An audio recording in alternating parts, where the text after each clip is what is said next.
الحمد للہ رب العالمین والصلاة والسلام علی سید المرسلین وعلی آلہ واصحابہ اجمعین، اما بعد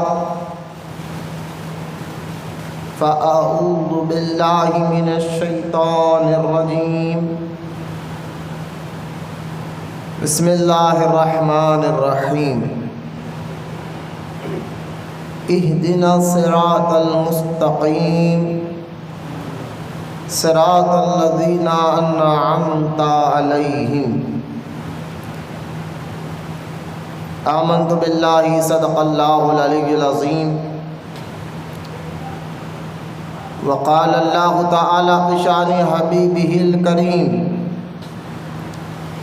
ان اللہ وملائکتہ یصلون علی النبی یا ایھا الذین آمنوا صلوا علیہ وسلموا تسلیما۔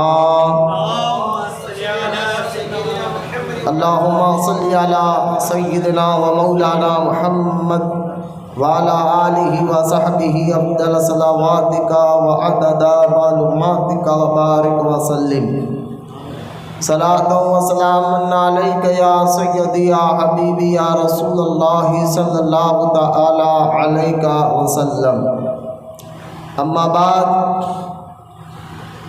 ہر تعریف اور بڑائی صرف اللہ تعالی کے لیے ہے، جو سارے جہان کا مالک ہے، مختار ہے، اور جو سارے جہان کا پالنہار ہے۔ میں اس بات کی گواہی دیتا ہوں کہ اللہ تعالیٰ کے سوا کوئی عبادت کے لائق نہیں، وہ ایک ہے، اس کا کوئی ساتھی اور شریک نہیں۔ اور میں اس بات کی بھی گواہی دیتا ہوں کہ آپ کے اور ہمارے پیارے آقا اور مولا حضور پر نور رحمتی کونین حضرت سیدنا محمد مصطفیٰ احمد مجتبیٰ صلی اللہ تعالی علیہ وآلہ وصحبہ وسلم اللہ تعالیٰ کے آخری رسول اور اس کے برگزیدہ بندے ہیں۔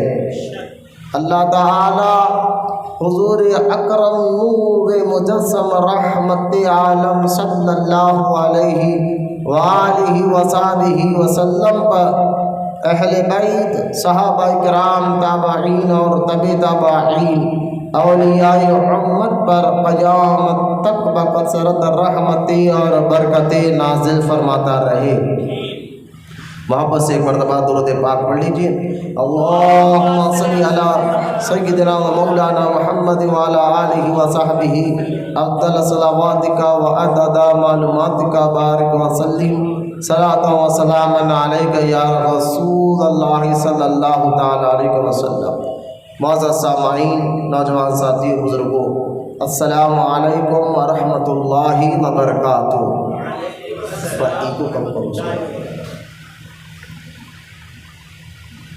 خبر اس کے کہ آج جو ربیع الثانی کا یہ مبارک مہینہ، اس کا پہلا جمعہ بھی ہے، جس کو ہم 11ویں شریف کا مہینہ بھی کہتے ہیں۔ آج کا یہ عنوان، آج کا جمعہ جو ہے انشاءاللہ تعالی پیر پیرا میر میرا سیدنا شیخ عبد القادر جیلانی المعروف غوث اعظم دستگیر رضی اللہ تعالی عنہ کی شان و عظمت، آپ کے متعلق کچھ باتیں آپ کے سامنے عرض کرنے کی کوشش کروں گا۔ آئیے پہلے میں سرکار غوث پاک رضی اللہ تعالیٰ عنہ کے متعلق کچھ باتیں آپ کے سامنے رکھوں۔ طریق اہل سنت و جماعت کے مطابق سب سے پہلے ہم اور آپ درود پاک کی فضیلت کو بھی سنتے چلیں۔ درود پاک کے بے شمار فضائل جو ہے احادیث مبارکہ میں موجود ہے۔ درود پڑھنے سے اللہ تعالیٰ کئی پریشانیوں، مشکلوں، مصیبتوں کو دور فرماتا ہے۔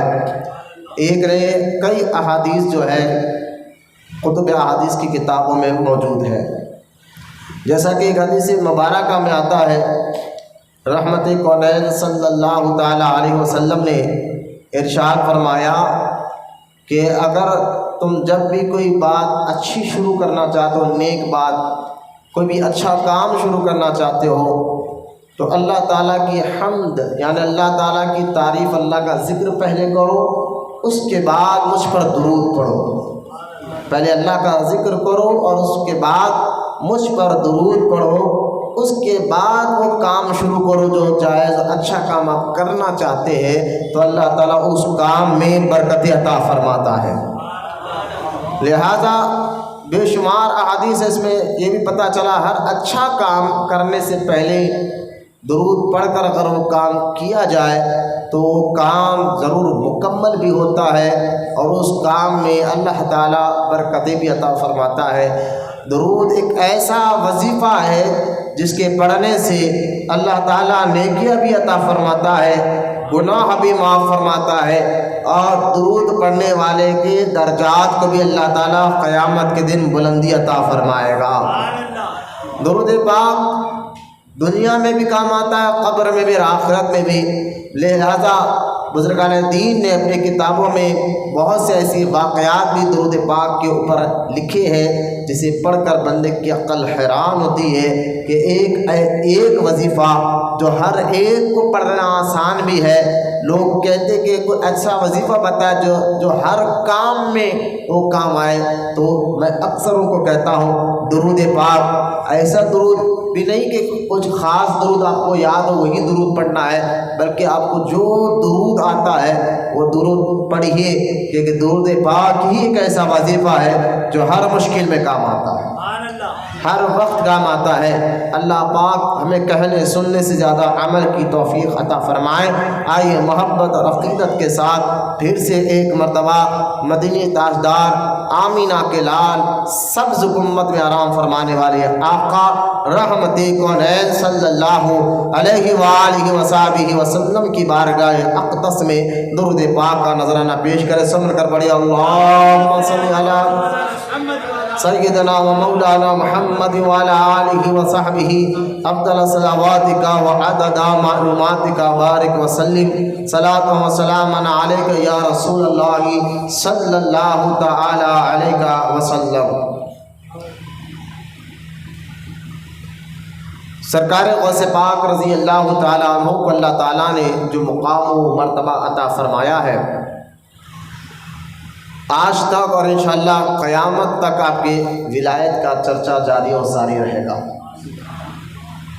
اور سرکار غوث پاک رضی اللہ تعالیٰ عنہ کو اللہ پاک نے جو مقام و مرتبہ عطا فرمایا ہے، اس مقام کا نام غوثیت کبریٰ ہے۔ یہ غوثیت کبریٰ کیا ہے، اس کو سمجھنے سے پہلے میں آپ کو سامنے ایک حدیث پاک رکھنا چاہتا ہوں تاکہ آپ کو اولیاء اللہ کا مقام و مرتبہ کیا ہے، جس کا ذکر اللہ تعالیٰ نے قرآن پاک میں بھی کیا ہے اور احادیث مبارکہ میں بھی جو ہے ان کا ذکر موجود ہے۔ جو میرے ہاتھ میں آپ کتاب دیکھ رہے ہیں، اس کتاب کا نام حلت الاولیاء ہے، اور اس کتاب کو لکھنے والے حضرت امام ابو نعیم احمد بن عبداللہ اصفہانی الشافعی رحمۃ اللہ تعالی علیہ ہے، جن کا مزار مبارک جو ہے ایران کے شہر اصفہان میں موجود ہے، اور آج سے یہ 600 سال پہلے لکھی گئی کتاب ہے۔ اس کتاب میں اللہ امام صاحب نے اپنی اس کتاب نے بہت سے احادیثوں کو لکھا ہے صحیح سند کے ساتھ، جس میں آپ نے ایک باب بھی باندھا ہے اولیاء اللہ کے متعلق، بزرگان دین کے متعلق بھی احادیث مبارکہ اس کتاب میں آپ کو مل جائے گا۔ حدیث پاک میں آتا ہے کہ اس کتاب کی آیت نمبر 53 صفحہ نمبر 53 ہے، اور حدیث پاک سن لیجیے تاکہ آپ کو اولیاء اللہ کا مقام و مرتبہ بھی سمجھ میں آئے، اور اس سے اندازہ کرے کہ ہر دور میں اللہ تعالیٰ اپنے ولیوں کو دنیا میں رکھتا ہے۔ قبر میں جانے کے بعد یہ نہ مت سمجھیے کہ جو مزارات چمک رہے ہیں بزرگان دین کے، اب کوئی ایسا ولی نہیں آئے گا ہاں ہر دور میں اللہ تعالیٰ اپنے محبوب ولیوں کو بھیجتا رہے گا اور ان کے ذریعے سے دین کا کام اللہ پاک لیتا رہے گا، کیونکہ دین قیامت تک رہنے والا ہے۔ ہاں نبی اب کوئی نہیں آئے گا قیامت تک، نبوت کا دروازہ بند ہو چکا ہے، قیامت تک کوئی نبی آنے والے نہیں ہے، لیکن اولیاء اللہ آتے رہیں گے، کیونکہ اللہ تعالیٰ ولایت کے دروازے کو کھول کر رکھا ہے۔ اور اس کی دلیل کیا ہے کہ ولی ہر دور میں رہتے ہیں؟ تو یہ حدیث پاک خود بتا رہے ہیں، جیسا کہ حدیث پاک میں آتا ہے، حضرت سیدنا عبداللہ بن عمر رضی اللہ تعالی عنہ سے مروی ہے، نبی پاک صلی اللہ تعالی علیہ وسلم نے ارشاد فرمایا، میری امت میں ہر وقت 40 ابدال اور 500 بہترین لوگ میری امت میں ہمیشہ رہیں گے۔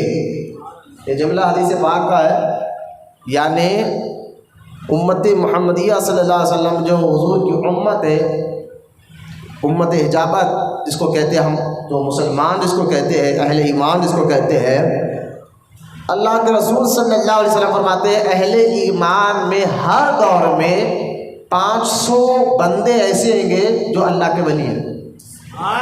یہ ہر دور میں رہیں گے 500 ولی۔ اچھا یہ ولیوں کا میں بھی ذکر بتاؤں گا آگے، پھر ان کے ہاتھ کے نیچے کتنے رہتے ہیں۔ تو 500 ولی ہر دور میں رہتے ہی حدیث پاک سے پتہ چلا، اور ان 500 میں سے اللہ تعالیٰ نے 40 کو ابدال بنایا۔ ابدال، اب ابدال کسے کہتے ہیں میں بھی بتانے سے پہلے یہ حدیث مکمل کر لیتا ہوں کہ سرکار مدینہ علیہ السلام فرماتے ہیں، اگر 500 ولیوں میں اگر کسی کی کوئی مرد انتقال کر جائے کوئی ولی، تو عام انسانوں میں سے اللہ تعالیٰ جو ہے پھر ان 500 کی معاملے اکاڑے کو، جیسا کہ 500 میں سے ایک کا انتقال ہو جائے یا 2 کا انتقال ہو جائے، تو پھر 500 میں 2 آدمی کم ہو جاتے ہیں، 2 ولی کم ہو جاتے ہیں، تو اللہ تعالیٰ کیا کرتا ہے پھر عام بندوں میں سے ان کو اپنا خاص بندہ بنا کر ان 500 کے معاملے کو پورا کرتا ہے۔ لیکن ہر دور میں اس ضرور زمین پر قیامت تک 500 اللہ کے ولی زندہ رہیں گے۔ آج بھی اولیاء اللہ قبروں میں زندہ ہے، لیکن ظاہری زندگی کے ساتھ ہر دور میں 500 ولی رہیں گے۔ اب 500 میں سے اگر کسی کا انتقال ہو جائے تو عام آدمیوں میں سے اللہ ان میں مکمل کر لے گا، اور ان 500 میں سے 40 ابدال ہوں گے۔ 40 اگر 40 میں سے کسی کا انتقال ہو جائے تو یہ 500 میں سے اللہ تعالیٰ اس ایک کو یعنی 40 کو مکمل کرے گا۔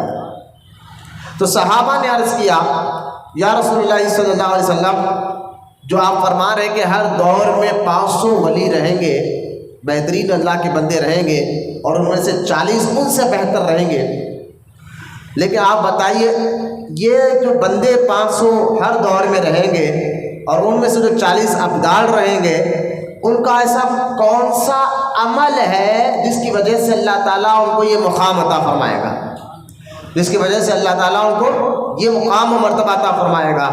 تو نبی کریم صلی اللہ تعالی علیہ وسلم نے ان کے اعمال کے مطابق ارشاد فرمایا، سنو ولیوں کی پہچان جو یہ 500 بندے بہترین اللہ کے محبوب بندے ہوں گے، ان کی صفت، ان کے اندر خوبی یہ رہے گی، اگر ان پر کوئی ظلم کرے تو ان کو معاف کر دیتے۔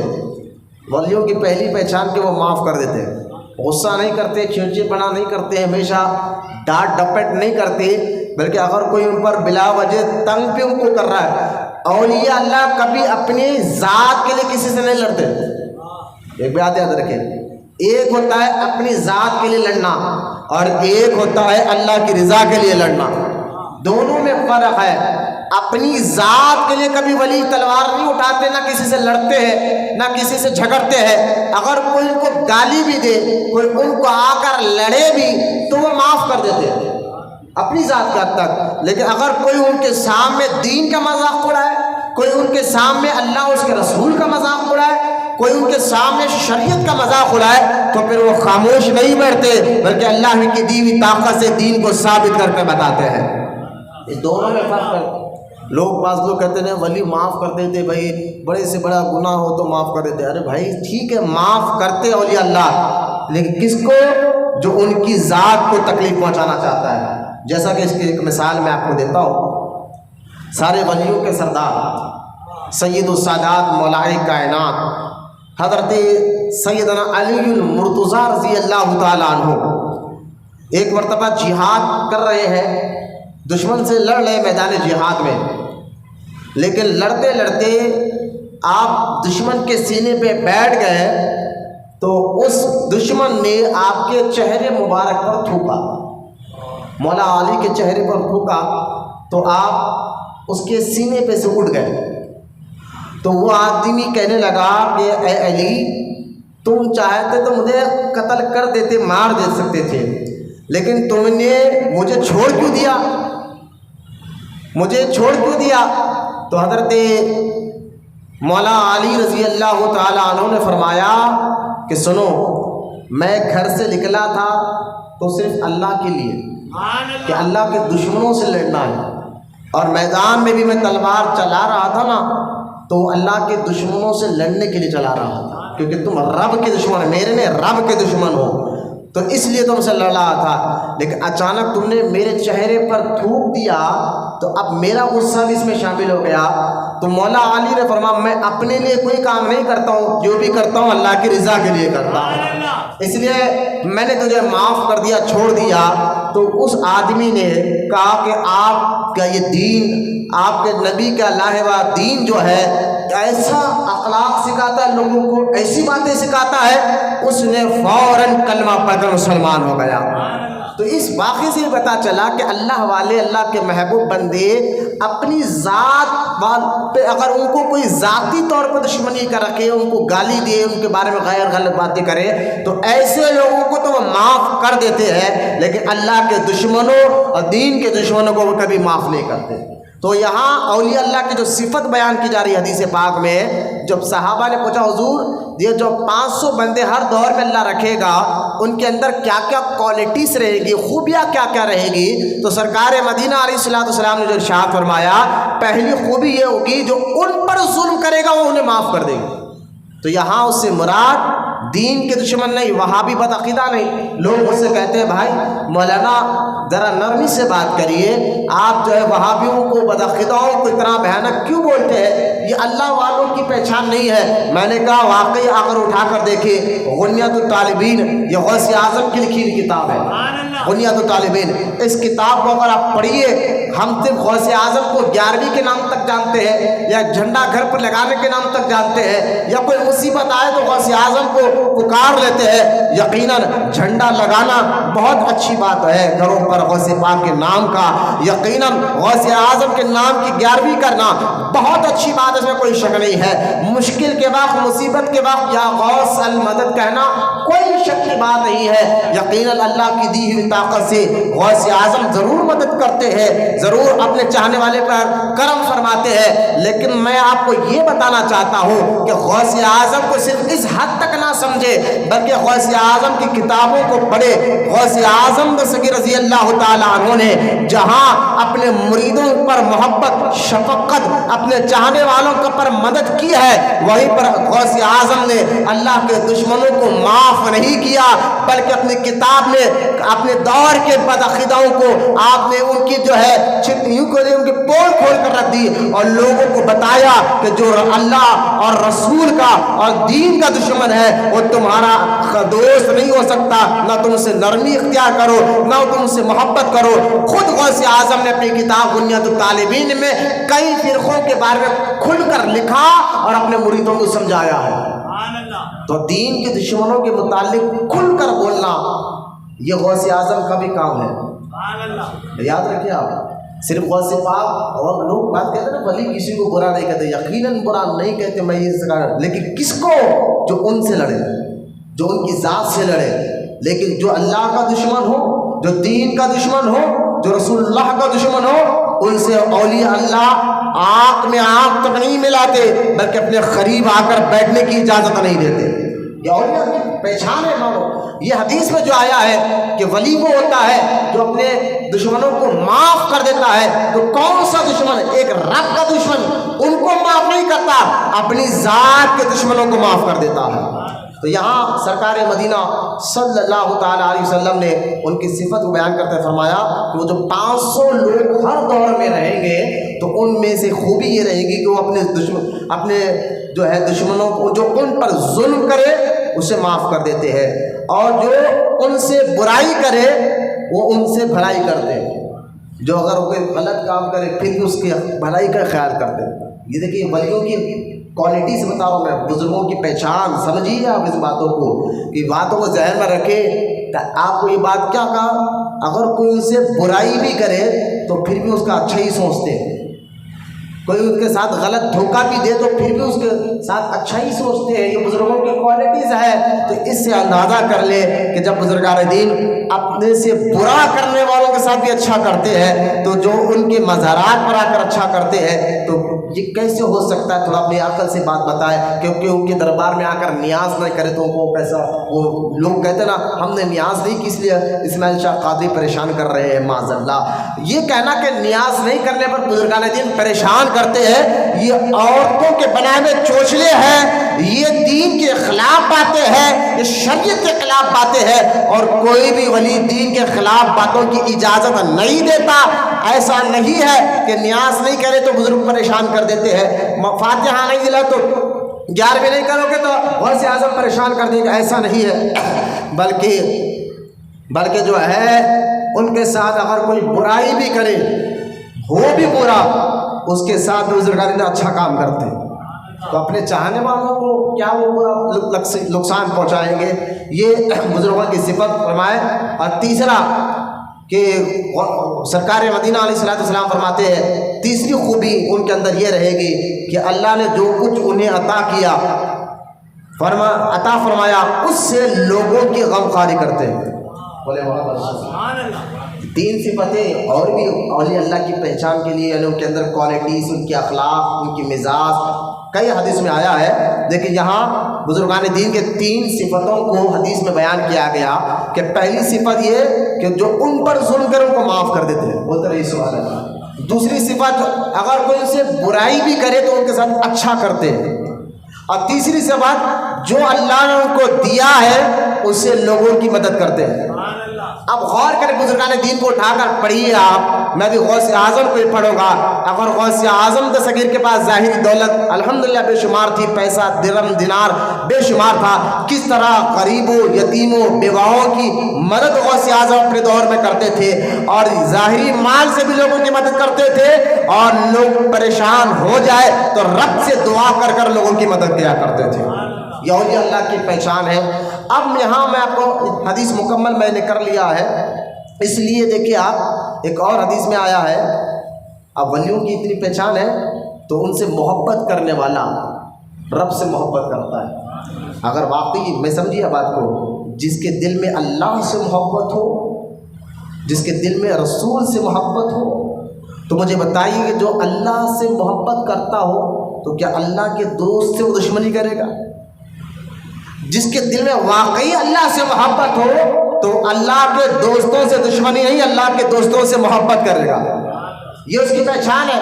اور جو ولیوں سے دشمنی کرتا ہے اور اللہ کے دوستوں سے یہ کہتا ہے کہ درگاہ جا کر کیا فائدہ ملے گا، یا غوث المدد کہہ کر کیا فائدہ ملے گا، اس طرح کی بکواس باتیں کر کر لوگوں کے ذہنوں کو خراب کرتا ہے، جس کا آج کے دور میں وہابی بدعقیدہ ہے. حدیث پاک سن لے، نبی کریم صلی اللہ تعالی علیہ وسلم نے ارشاد فرمایا کہ جو اللہ کے محبوب بندوں سے ان کا ذکر کرتا ہے اور جو اللہ کے محبوب بندوں سے لڑے اور ان سے چڑے، اللہ فرماتا ہے میں ان سے اعلان جنگ کرتا ہوں. اللہ اکبر. ولیوں سے دشمنی رکھنا، اللہ کہتا ہے پھر میں ان سے جنگ کرتا ہوں. اور اللہ سے جنگ سے مراد کہ کون اللہ سے لڑ سکتا ہے؟ مجھے بتائیے. یہاں حدیث کا معنی میں آپ کو سمجھاتا ہوں. اللہ ولی سے دشمنی کرنا اللہ سے جنگ کرنے کے برابر ہے. لیکن ایک بات بتائیے، کون رب سے جنگ کر سکتا ہے؟ جو ہے نمرود نے کوشش کی تھی کہ ابراہیم میں تمہارے خدا سے جنگ کروں گا، یہ کہہ کر ایک بہت بڑا قطب مینار اس نے بنایا تھا، اور بنا کر آسمان پہ چڑھ کر ایک تیر بھی چھوڑا تھا، اور چھوڑ کر لوگوں کو کہا تھا کہ دیکھو میں جنگ کی شروعات کر رہا ہوں اور ابراہیم کے خدا سے میں لڑوں گا۔ اور لوگ جانتے ہیں جب اس نے یہ دعویٰ کیا، قرآن گواہ ہے، احادیث گواہ ہے، نمرود کا حال کیا ہوا۔ اللہ تعالیٰ نے کسی حامدی سے یعنی کسی طوفان سے اس کو ختم نہیں کیا نمرود کو، نہ آگ بھیج کر اس کو قتل کیا، نہ پانی بھیج کر اس کو قتل کیا، نہ فرشتوں کو بھیج کر اس کو قتل کیا۔ اگر نمرود کو قتل بھی کیا ہے، نست و نابود بھی کیا اللہ پاک نے کیا ہے، تو ایک لنگڑے مچھر کے ذریعے اس کو موت دے دی۔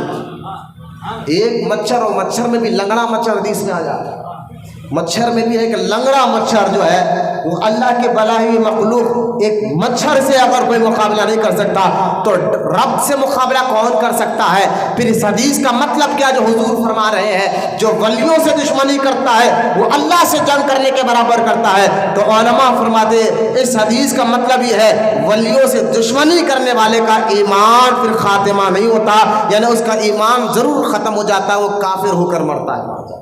تو یہاں دشمنی سے مراد، جنگ سے مراد اس کا ایمان پھر برابر نہیں ہوتا۔ یہ احادیث پاک سے پتہ چلا اولیاء اللہ کا مقام و مرتبہ کیا ہوتا ہے۔ اب یہاں جو حدیث میں نے آپ کے سامنے پھر سے بیان کیا، جو لوگ نہیں ہیں وہ بھی سن لے، جو حلیۃ الاولیاء سے میں نے کتاب دو حدیث بیان کیا ہے۔ میں ایک بات یہاں سمجھانا چاہتا ہوں کہ حضور فرما رہے کہ میری امت میں ہر دور میں 500 ولی رہیں گے، ولی محمد سبحان اللہ۔ ہاں، یہ اور بات ہے کہ ولی کی پہچاننا، کیونکہ مولانا روم رحمۃ اللہ تعالیٰ علیہ اپنی کتاب مثنوی شریف میں فرماتے ہیں کہ اللہ کو پہچاننا آسان ہے، اللہ کو پہچاننا، معرفت، پہچاننے سے مراد اللہ کی معرفت حاصل کرنا، پہچان سے مراد ایسا نہیں کہ بیٹھ جاؤ بیٹا ہاتھ کو پہنچو، اللہ کی پہچان سے مراد یہ نہیں ہے کہ معاذ اللہ کہ اللہ کا جسم ہے، چہرہ ہے، ہاتھ ہے، پیر ہے، آنکھ ہے، ہم اس کو بول رہے ہیں کہ آپ پہچانتے ہو، تو ایسا نہیں ہے، کیونکہ اللہ جسم سے بھی پاک ہے۔ اللہ کی پہچان سے مراد اس کی قدرت، اس کی طاقت، وہ ایک ہے۔ یہ پہچان آسان ہے لیکن ولی کی پہچان مشکل ہے۔ تو آپ بعض لوگوں کو یہ بات ہضم نہیں ہوتی، یہ کیسا بھائی اللہ کی پہچان آسان ہے ولی کی پہچان مشکل ہے، یہ ہمیں بات سمجھ میں نہیں آتی۔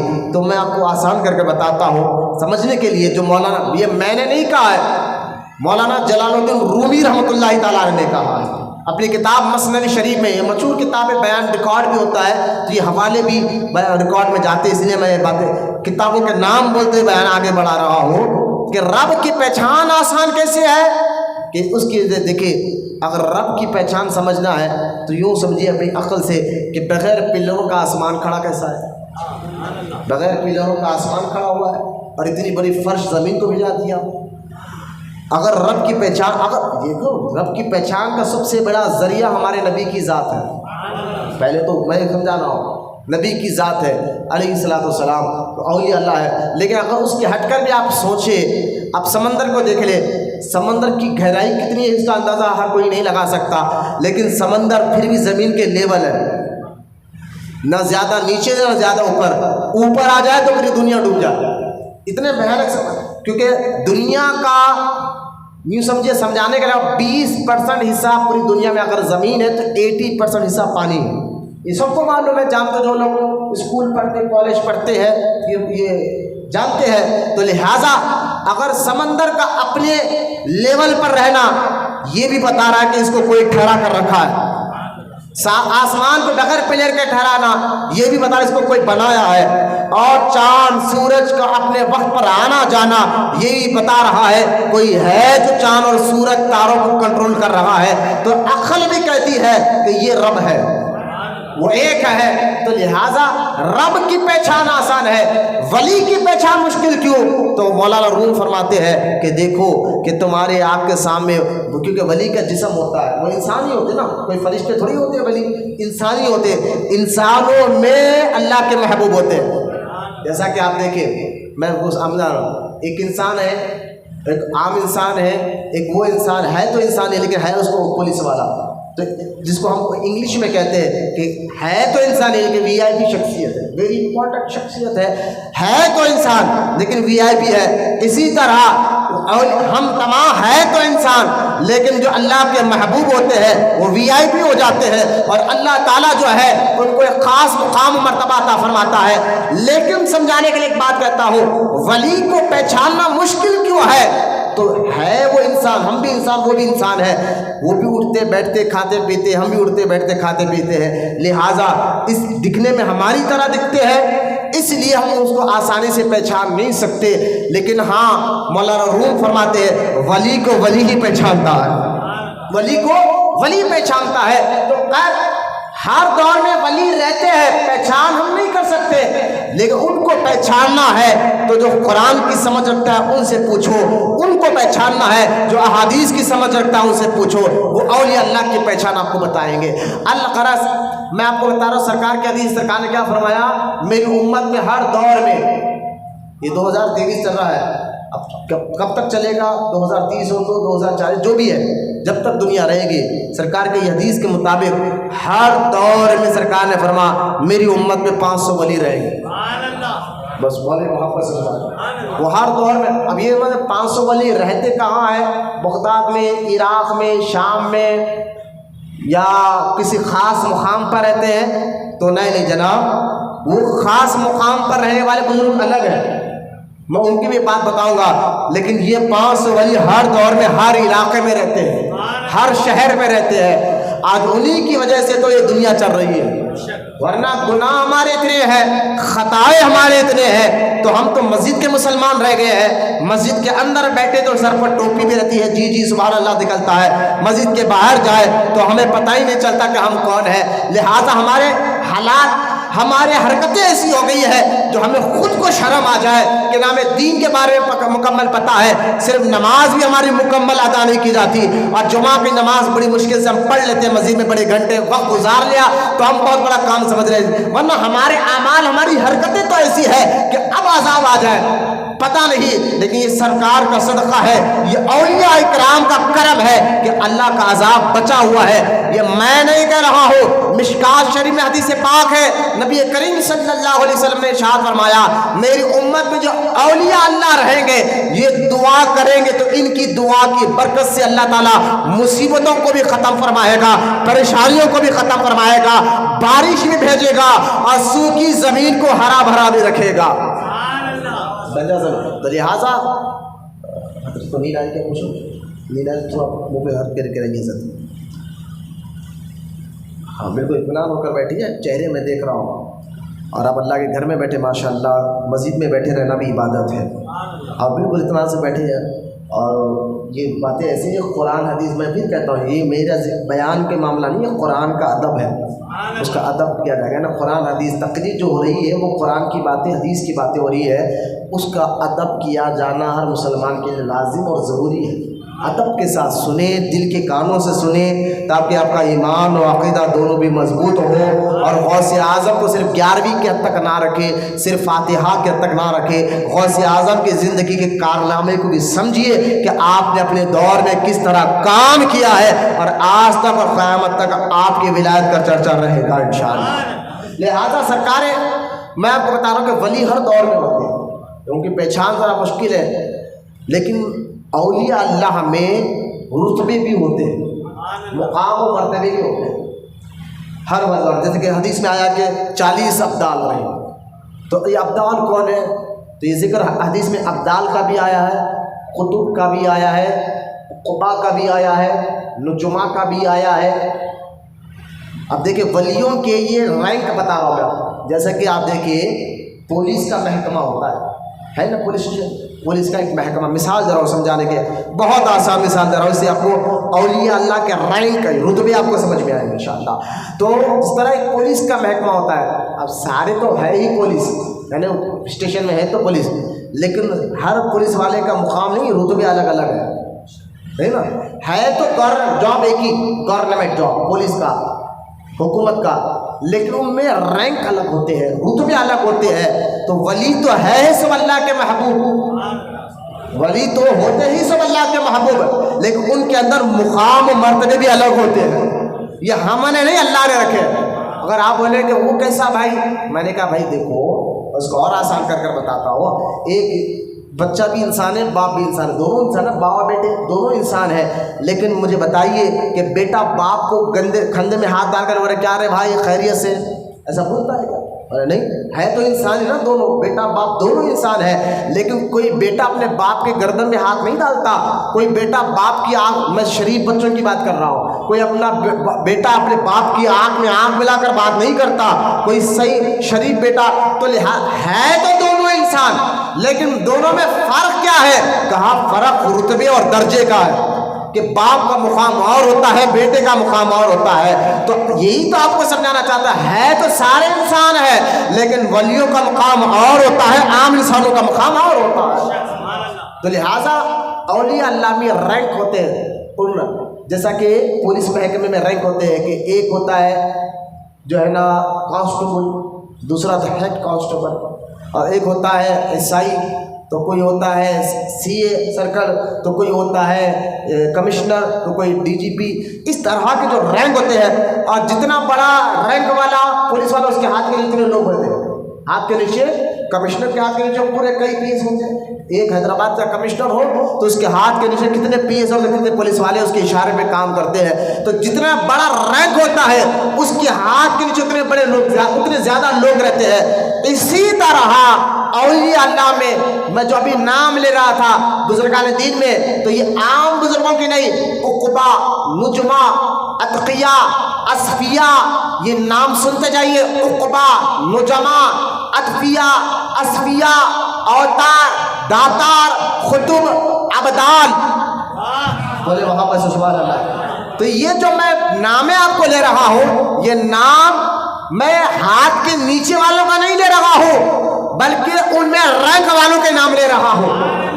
تو وہ رینک والوں کے نام میں آپ کو بتا رہا ہوں, تو اندازہ کریں ان رینک والوں کے ہاتھ کے نیچے کتنے اولیاء اللہ رہیں گے. تو اگر صرف 500 ولی ہر دور میں نہیں ہے, یہ 500 ولی تو رتبے والے ہیں, رینک والے ہیں, ان کے ہاتھ کے نیچے کتنے اولیاء اللہ رہیں گے. اس لیے پتا چلا یہ زمین کبھی اللہ کے محبوبوں سے خالی نہیں رہے گی. ہاں جب خالی ہو جائے گی نا, حدیث پاک پڑھ کر دیکھیں, بخاری مسلم میں حدیث پاک موجود ہے. سرکار سے پوچھا حضور قیامت کب آئے گی؟ کہ جب بھی ایک اللہ کہنے والا نہیں رہے گا تب قیامت آ جائے گی. جب تک زمین پر اللہ والے یعنی اللہ کہنے والے رہیں گے, قیامت زمین پر نہیں آ سکتی. لہذا ان میں جو میں رینک والے بزرگوں کی بات کر رہا تھا بھی آپ کے سامنے, قطب, ابدال, اصفیاء, اتقیاء, اوتار, داتار, اور ان سب میں رینک والوں میں جیسا کہ آپ دیکھیں پولیس میں سب سے اونچا رینک ڈی جی پی کا ہوتا ہے, کمشنر سے بھی بڑا, ٹھیک ہے. اسی طرح بزرگان دین میں سب سے اونچا رینک غوث کا ہوتا ہے. بولے وہاں بس سبحان اللہ. آپ سمجھ رہے, غوث یہ سب سے اونچے رینک کا نام ہے.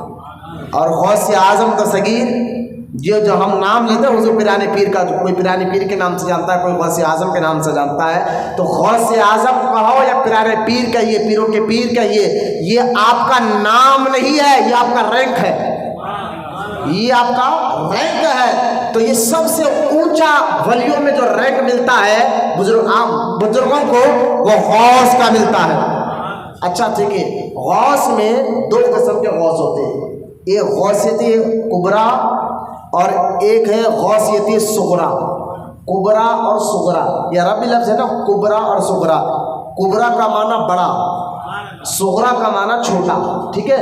تو غوثیت کبریٰ اور غوثیت صغریٰ یہ میں آپ کو بتا دوں, ہر دور میں غوثیت صغریٰ ضرور رہتے ہیں, یعنی چھوٹا غوث جو سارے ولیوں کی نگرانی کرتا ہے, اور وہ غوثیت صغریٰ جو ہوتے ہیں وہ ہر ولی کو اپنا اپنا کام بتاتے ہیں.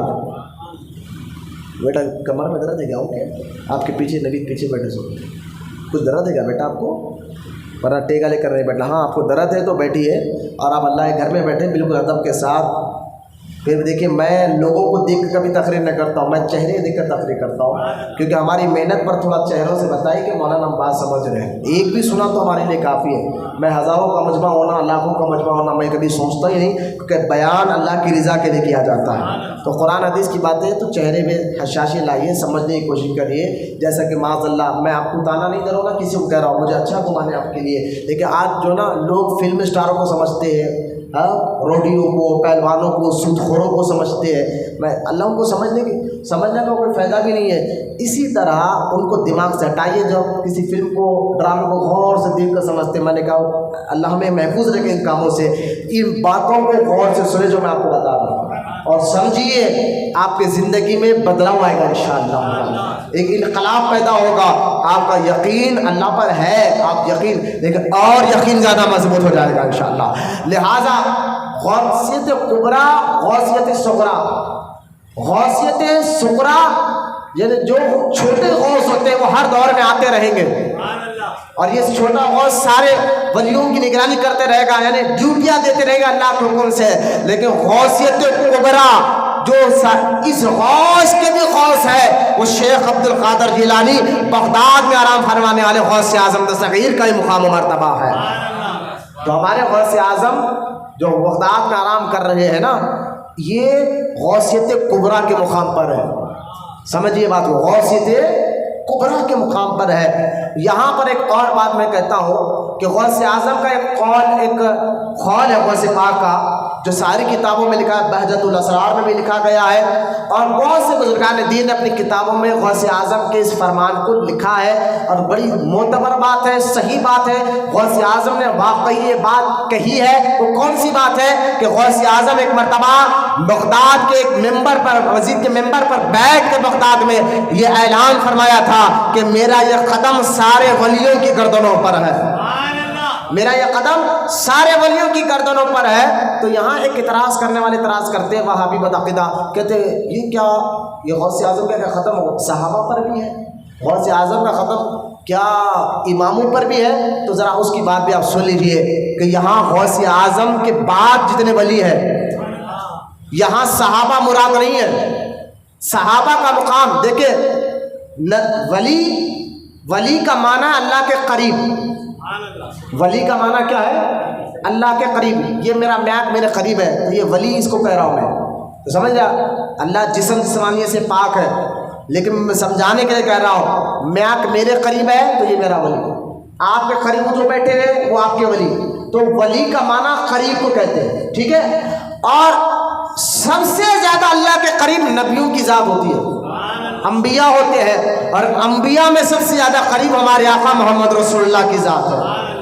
انبیاء اور کے بعد اللہ کے قریب سب سے زیادہ صحابہ ہے، صحابہ اکرام ہے، صحابہ اکرام کے بعد جو ہے اللہ کے سب سے زیادہ قریب وہ 11 امام ہے جن کا ذکر کتابوں بزرگوں نے لکھا ہے، صحابہ کے بعد وہ 11 امام ہے جو اللہ کے سب سے زیادہ قریب ہے۔ وہ کون سے امام ہیں؟ جیسا کہ آپ دیکھیے حضرت امام حسین کے بیٹے امام زین العابدین رضی اللہ تعالیٰ، یہ غوثیت کبریٰ کے مقام پر ہے۔ تو غوث اعظم کا ختم امام حسین کے بیٹے میں نہیں ہے، ذہن میں رکھیے آپ، میں کچھ بات بتانا چاہتا ہوں، غوث اعظم کا قدم کن ولیوں پر ہے تو سنیے آپ، میں جن جن کا نام لے رہا ہوں ان کی گردن پر غوث پاک کا قدم نہیں، کیونکہ یہ وہ لوگ ہیں جن کے دربار میں خود غوث اعظم صدقہ مانگنے جاتے ہیں، یہ وہ لوگ میں نام لے رہا ہوں جہاں غوث اعظم بھی مانگنے جاتے ہیں، وہ کون ہے؟ وہ امام زین العابدین ہے، امام حسین کے بیٹے امام زین العابدین ہے، پھر امام زین العابدین کے بیٹے امام محمد بن باقر ہے، اور ان کے بیٹے امام جعفر صادق ہے، پھر ان کے بیٹے امام موسیٰ کاظم ہے، پھر ان کے بیٹے امام علی رضا ہے، پھر ان کے بیٹے امام تقی ہے، پھر ان کے بیٹے امام نقی ہے، پھر ان کے بیٹے امام حسن عسکری ہے۔ یہ دیکھیں نام میں نے لیا ہے، یہ جو امام زین العابدین سے امام حسن عسکری تک جتنے ہیں نا، یہ سب غوث اعظم کے دادا ہیں، بولو سبحان اللہ، غوث اعظم ان کے سامنے ہاتھ باندھ کر ٹھہرتے ہیں آدمی۔ لہذا امام حسن عسکری کے بعد اب اس کے بعد جتنے ولی آئے ہیں اور قیامت تک آتے رہیں گے، ان سب کے سردار غوث اعظم دستگیر ہے۔ امام حسن عسکری کے بعد جتنے اولیاء اللہ آتے رہیں گے. اس لیے غوث آپ کا نام نہیں، آپ کا رینک کا نام ہے، آپ کا ٹائٹل کا نام ہے غوث اعظم. یعنی غوث اعظم یعنی غوث کے بھی غوث، جس کو غوثیت کبریٰ کہا جاتا ہے، وہ شیخ عبد القادر جیلانی غوث اعظم دستگیر رضی اللہ تعالیٰ عنہ کی ذات مبارکہ ہے. بولے وہاں پر یہ باتیں میں ذہن میں رکھے غوث اعظم کا مقام و مرتبہ کیا ہے. اب غوث اعظم دستگیر رضی اللہ تعالیٰ عنہ کا دور جو تھا، اگر اس دور کو بھی آپ سمجھیں گے تو آپ کا ایمان تازہ ہو جائے گا. غوث اعظم جب پیدا ہوئے وہ ہجری تھی 470 ہجری. اب جیسا کہ ہجری کے حساب سے ابھی جو چل رہا ہے 1445 1445 ہجری چل رہی ہے، اور غوث اعظم پیدا ہوئے تھے 470 ہجری. اچھا، غوث اعظم 470 ہجری میں پیدا ہوئے، اور غوث اعظم کا جو دور تھا اس کو اگر ہم پڑھے تو اس دور کو 5ویں صدی ہجری کہتے ہیں ایک، اور دوسرا اس دور میں 5ویں صدی ہجری میں جس دور میں غوث اعظم پیدا ہوئے، تو سیاسی اعتبار سے میں ایک بات بتا دوں کہ اس دور میں ہر کنٹری میں ہر علاقے میں بس اسلام کا ہی بول والا تھا. ہر دور میں ایک تو وہ اس دور میں اسلام بہت ترقی کر چکا تھا 5ویں صدی ہجری میں، جب حضور دنیا سے تشریف لے کر گئے، صحابہ کرام پھر مکہ مدینہ سے باہر نکل کر اسلام پھیلایا، محنتیں کی، مشقتیں کی. پھر فاروق اعظم اسلام اور پھیلا آپ کے دور میں، عثمان غنی کے دور خلافت میں اسلام اور پھیلا.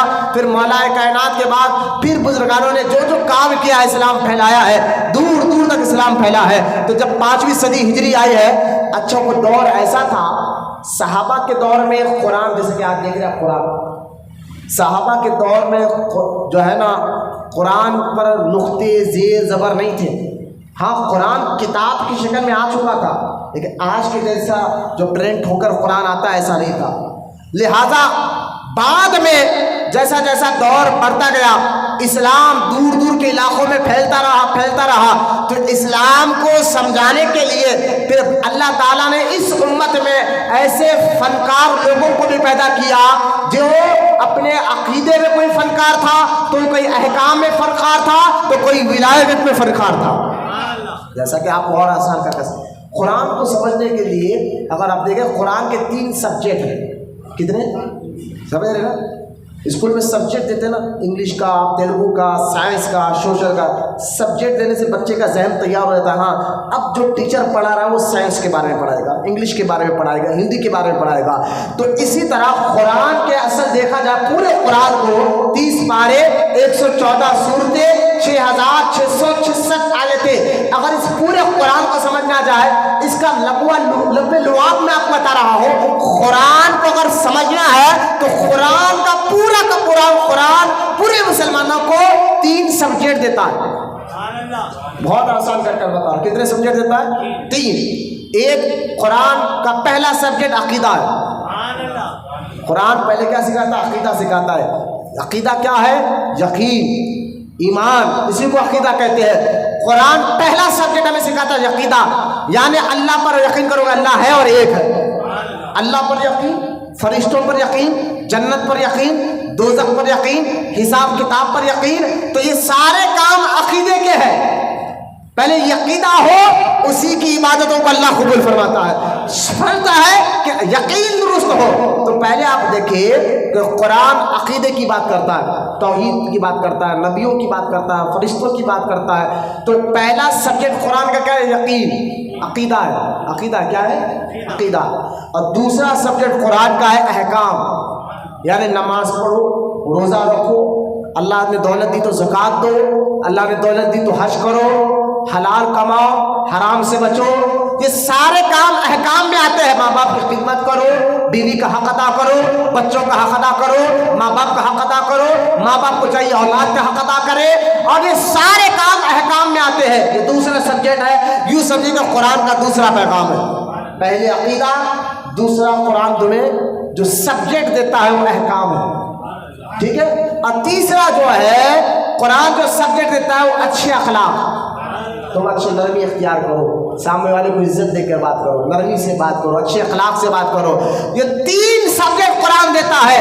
لیکن جب اسلام پھیلا اور قرآن کی یہ تعلیمات دنیا کے کونے کونے میں جانے لگے، تو ایک دور ایسا ہے اسلام پھیل کر جب 500 سال ہو گیا تھا، تو اسلام کو یہ 3 باتوں کو سمجھانے کے لیے پھر اللہ تعالیٰ نے اور بھی علماء کو پیدا فرمایا۔ اب یہ 3 باتیں سمجھانا ہے نا، عقیدہ، احکام اور حسن اخلاق۔ اب توجہ فرمائے، اب ہوا یہ کہ اب ان باتوں کو صحابہ تو سمجھ گئے تھے، تابعین تو سمجھ جاتے ہیں، لیکن آپ کے اور ہمارے ایسے موٹے ذہن والے کیسے سمجھیں؟ ہاں، آپ کے ہمارے ایسے موٹے ذہن والے عقیدے کو ذرا کھول کر بتائیے تو سمجھ میں آتی ہے بات، ہر بات تو ہمارے سمجھنے کے لائق۔ تو جب اسلام دنیا کے کونے کونے میں پھیلا تو ان موٹے ذہن والے سوچنے میں لگے بھائی عقیدے کو ہم آسان کیسے سمجھیں؟ بھائی اگر میں آپ کو یہاں کچھ باتیں عربی میں پڑھ کر بتاؤں یا قرآن کی آیتیں پڑھ کر بتاؤ تو جو بیچارے عربی زبان جانتے یا قرآن کے حافظ وہ تو سمجھ جائیں گے معنی مطلب کیا ہے، لیکن آپ جو عام ذہن کا آدمی بیٹھا ہے وہ کہیں گے مولانا یہ عربی کا معنی سمجھ میں نہیں آپ، تو آسان کہ اسلام آسان ہے، لہٰذا جب یہ عقیدے کی باتیں دنیا کے کونے کونے میں پھیلنے لگے اور ایسے لوگوں کے پاس بھی اسلام گیا جو عقیدہ سکھائے، احکام سکھائے، تصوف سکھائے، تو ان لوگوں نے کہا ان باتوں کو کوئی آسان کر بتاتا ہے، تو اللہ پاک کا فضل دے کے اپنے حبیب کے صدقے میں اللہ تعالیٰ نے ایسے لوگوں کو پیدا کیا جو ان باتوں کو آسان کر سمجھا دیا۔ بولے محبت سے سبحان۔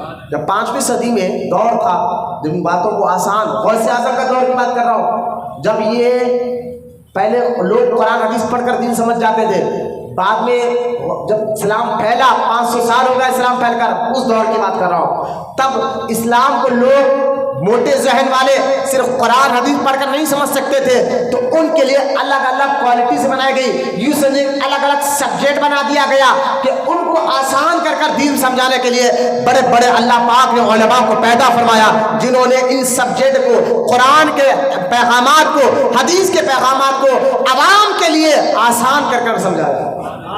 اب 3 سبجیکٹ نہیں تھے نا، اب دیکھیں تینوں کا پہلا عقیدہ تھا نا، تو 5ویں صدی میں جو ایک عالم پیدا ہوئے جنہوں نے عقیدے کے باب کو سمجھانے کے لیے کیا کیا، انہوں نے ٹھیک ہے بھائی عقیدہ کیا ہے، اگر میں تم کو سمجھاؤں تو عام آدمی سے نہیں سمجھے گا، تو انہوں نے کیا کیا، عقیدے کا ایک کتاب لکھی، ایک باب بنا، اس میں عقیدے، توجہ فرمائے، میری بات سمجھ میں آ رہی ہے نا؟ آپ کو چہرے بتانا چاہیے کہ میں کیا کہنا چاہتا ہوں، میں غوث اعظم کی بارگاہ میں لے جا رہا ہوں، لیکن بنیاد کو سمجھیں گے تو غوث اعظم بھی سمجھ میں آ جائیں گے آپ کو۔ لہٰذا اب یہ باتوں کو ہر موٹے ذہن والا سمجھے کیسا، تو اب مثال دے رہا ہوں، پھر عقیدے کی بات ہے، پہلا قرآن عقیدہ سکھاتا ہے، تو عقیدہ کیا ہے، تو بزرگان دین نے جو ایک باب باندھا، کتاب باندھی کہ چلو میں آپ کو سکھاتا ہوں عقیدہ کیا ہے۔ عقیدے میں پہلا آتا ہے ایمان، تو ایمان کا مطلب کیا ہے، ایک باب باندھ دیا تاکہ لوگوں کو پہلے ایمان سمجھ میں آئے، پھر اس کے بعد توحید، توحید کس کو کہتے ہیں، باب باندھ دیا، تو یعنی یہ سمجھے الگ الگ جو ہے نا، پھر عقیدے کے الگ الگ جو ہے نا ایک کلاس بنا دی گئی ہے، اس کلاس میں آؤ تو تمہیں ایمان کے بارے میں پتہ چلے گا، اس کلاس میں آؤ تو تمہیں جو ہے توحید کے بارے میں پتہ چلے گا، اس کلاس میں آؤ تو تمہیں طہارت کے بارے میں پتہ چلے گا، اس کلاس میں آؤ تو تمہیں جو ہے فرشتوں کے بارے میں پتہ چلے گا، اس کلاس میں آؤ جنت کے بارے میں پتہ چلے گا، دوزخ کے بارے میں پتہ چلے گا۔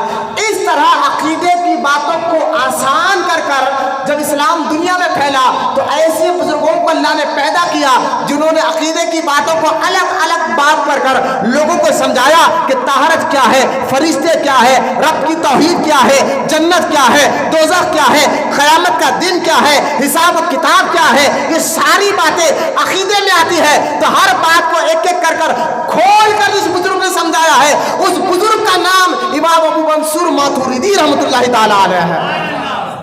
سمجھے عقیدے کے جو بزرگ ہیں امام ابو منصور ماتوریدی، ابھی ان کا مزار جو ہے نا موجودہ ایران کے پاس ایک شہر ہے نشاپور، اب انٹرنیٹ پہ ہمارے آج بھی یہی نام ہے، نشاپور کے بالکل قریب میں امام ابو منصور کا مزار آج بھی چمک رہا ہے، جنہوں نے عام آدمی کو عقیدے کے بارے میں کھول کر سمجھایا ہے۔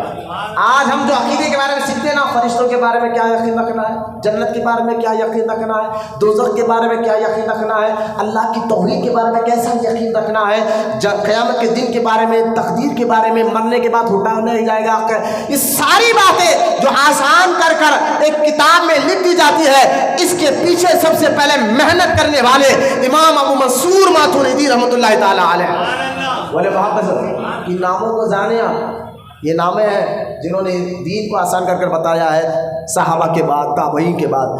اب عقیدے کے بات کو تو انہوں نے سنبھال لیا اور سماج کا عوام کو عقیدے کے بارے میں بتایا۔ اب بچہ دوسرا سبجیکٹ قرآن کا احکام، حلال حرام کے مسئلے، نماز کے مسئلے، نماز پڑھنا کیسا ہے، نماز کے بارے میں سیکھو، طہارت کے مسئلے سیکھو، روزے کے بارے میں سیکھو، زکوٰۃ کے بارے میں سیکھو، حج کے بارے میں سیکھو، حلال کیا ہے، حرام کیا ہے، شراب کے بارے میں، جوے کے بارے میں، ماں باپ کی خدمت کہاں تک کرنا ہے، کیا بات سننا ہے کیا نہیں سننا ہے، بیوی بچوں کا حق کیسے ادا کرنا ہے، یہ سارے باتیں آتے ہیں احکام میں۔ اور قرآن کا یہ دوسرا سبجیکٹ ہے، قرآن کا دوسرا۔ تو جب بات اسلام پھیلنے لگا، موٹے ذہن والے لوگوں نے کہا عقیدے کے امام کو تو ہم پہچان لیے، عقیدہ کیسا رکھنا چاہیے، یقین کیسا رکھنا چاہیے، لیکن احکام جو نماز کے مسائل ہے، روزے کے مسائل ہے، زکوٰۃ کے مسائل ہے، حج کے مسائل ہے، اور جو ہے ماں باپ کی خدمت کے مسائل ہے، سود کے بارے میں ہے، یہ ساری باتیں ہمیں کون سمجھائے گا؟ آسان کر قرآن تو سبجیکٹ دے رہا ہے، تھیوری قرآن ہے، لیکن عمل کر کون سمجھائے گا؟ تو اللہ پاک کا فضل ہوا اپنے حبیب کی امت پر،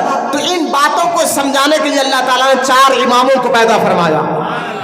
ایک ہے امام اعظم ابو حنیفہ، دوسرے ہیں امام احمد بن حنبل، تیسرے امام مالک ہے، اور چوتھے امام شافعی ہے۔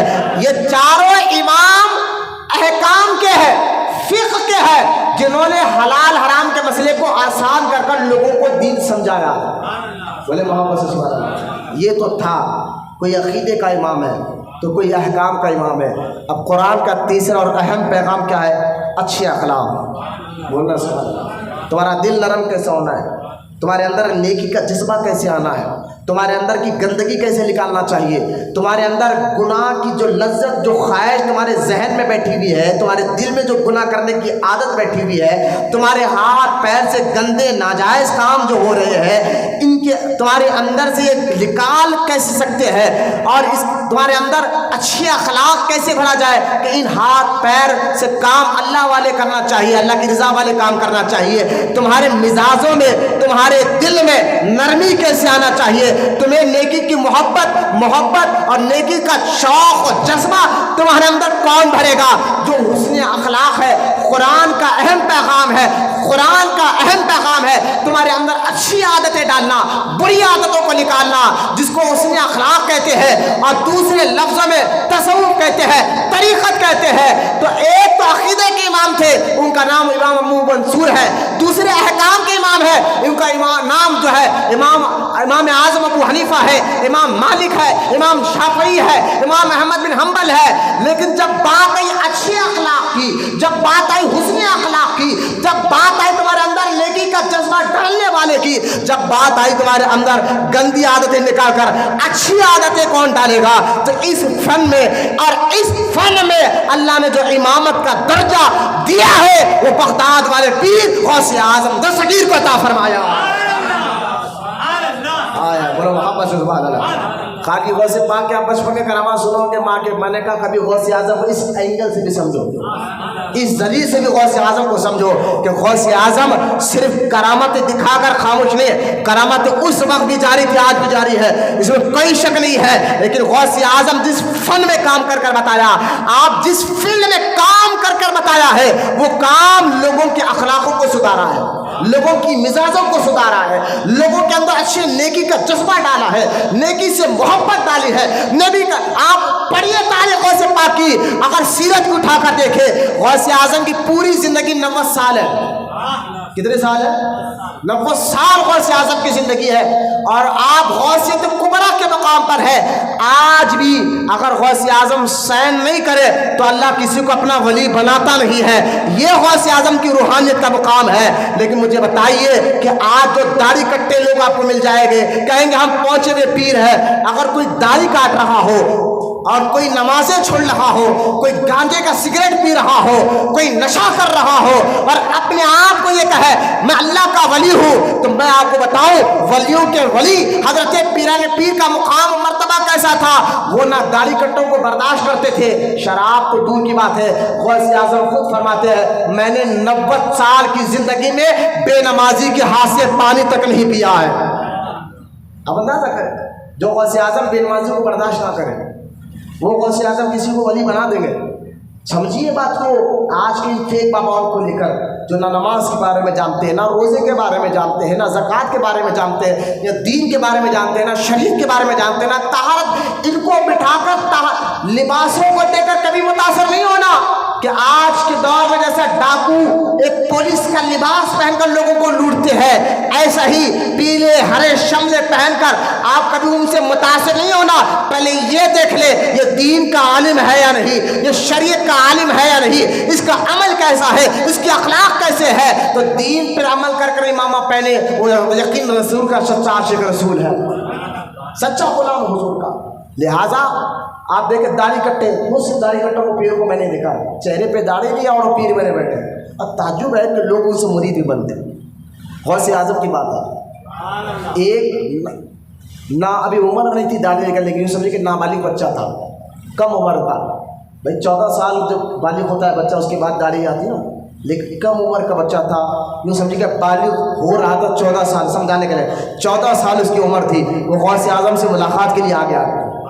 غوث اعظم نے کوئی داڑھی کٹوں سے کتنا جلال ہے ذرا سوچیے آپ، یہ تو بچہ بھی اس کی عمر داڑھی نکلنے کی نہیں تھی، تو داڑھی کاٹنے والا نہیں تھا وہ، داڑھی نکلنے کی عمر نہیں تھی بھی، غوث اعظم کے سامنے آ جا۔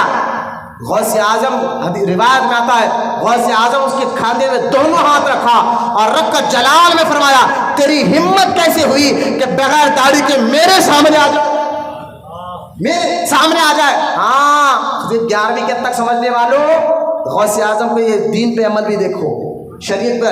غوث اعظم جلال میں ان کے کھاندے پکڑ کر کہا تیری ہمت کیسا ہوئی کہ بغیر داڑھی کے میرے سامنے آ جائے۔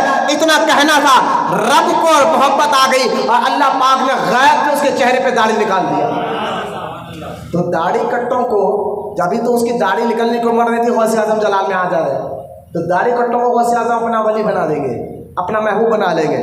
یہ دعوے کرنا بڑے باتیں، ہم غوث پاک کے چاہنے والے ہیں، غوث میرے کو بھی عقل ہوتا ہے حضرت غوث پاک کی میرے پر بہت نظر ہے۔ اچھا اب میں چہرے سے اوپر اور سے نیچے دیکھتا ہوں، کوئی تبدیلی ہے تو میں مان لیتا ہوں، کیونکہ میرے غوث پاک کی نظر پڑے اس میں کوئی شک نہیں، وہ ڈالتے ہیں نظر، اس میں کوئی شک نہیں، بالکل نظر ڈالتے ہیں۔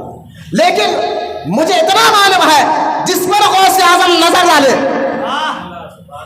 اگر وہ بے نمازی تھا تو نمازی بن جاتا ہے، بغیر داڑھی والا تھا تو داڑھی والا بن جاتا ہے، ارے وہ جھوٹا تھا تو سچا بن جاتا ہے، وہ شرابی تھا تو نیک بن جاتا ہے، وہ سود خور تھا تو سود سے توبہ کرنے والا بن جاتا ہے، تو وہ گندے کام چھوڑ دیتا ہے۔ کیوں؟ کیونکہ اسی فیلڈ میں تو اللہ پاک نے غوث اعظم کو امامت کا درجہ عطا فرمایا ہے۔ تو لوگوں کے ذہنوں کو صاف کرو، گندا کام نکالو، کہ مزاج کو صاف کرو، ورنہ اسی فیلڈ کے غوث اعظم امام ہے۔ لیکن چہرے پہ داڑھی نہیں ہے، نماز کا پابند نہیں، منہ میں گٹکا بھی کھا رہا، عورتوں کو گھور کے بھی دیکھ رہا، پینٹ شرٹ پہنا ہوا ہے، آوارہ گردی پوری پہنی ہے، پورے محلے والے ڈرتے ہیں اس سے، جھوٹ بولتا، گالی دیتا، سود خوروں کے ساتھ بیٹھا، روڈیوں کے ساتھ بیٹھا، پہلوانوں کے ساتھ بیٹھتا، لیڈروں کے ساتھ بیٹھتا، اور اپنے آپ ہری ٹوپی پہن کر مجھے غوث اعظم بہت چاہتے ہیں۔ میں نے کہا یہ بابا ایسے باتیں پر ہمارے سامنے مت کرو، ہمیں معلوم ہے کہ تم کتنے پانی میں ہو۔ ہاں یہ آپ بیچارے بنڈی چلانے والوں کو بول سکتے ہیں، اللہ ان کو حلال روٹی کمارے بیچارے، آٹو چلانے حلال روٹی کمارے بیچارے، ان کو جا کر بھٹکا سکتے ہیں۔ ہمارے سامنے آ کر یہ باتیں ڈنگے مارنے کے مت کیا کرو کہ ہمیں پتہ ہے غوث اعظم کی نظر میں کمال کتنا ہے، ہمیں معلوم ہے غوث اعظم کی نظر میں کیفیت کیسی ہے، ہمیں معلوم ہے غوث اعظم کی نظر میں اثر کیسا ہے۔ آپ تاریخ اٹھا کر دیکھیں، ایک چور کے اوپر غوث اعظم نے نظر ڈالی تو وقت کا ابدال بنا دیا تھا، نظر ڈالی تو ابدال، ڈائریکٹ ابدال بنا، یوں سمجھے ڈائریکٹ DGP بن گیا، ہیڈ کانسٹیبل SI CA نہیں، ولیوں میں ڈائریکٹ اونچا مقام، کس کی نظر سے؟ غوث اعظم کی نظر سے۔ یہ میرے غوث اعظم کی نظر کا کمال ہے۔ لہٰذا غوث اعظم نہ بے نمازی سے محبت کرتے، نہ ہی جو ہے داڑھی کٹے سے محبت کرتے ہیں۔ ہاں وہ ان کا دربار اگر ایمان ہے تو اس کے لیے دعا ضرور کرتے ہیں، اللہ اس کو نیک توفیق دے، لیکن میں ان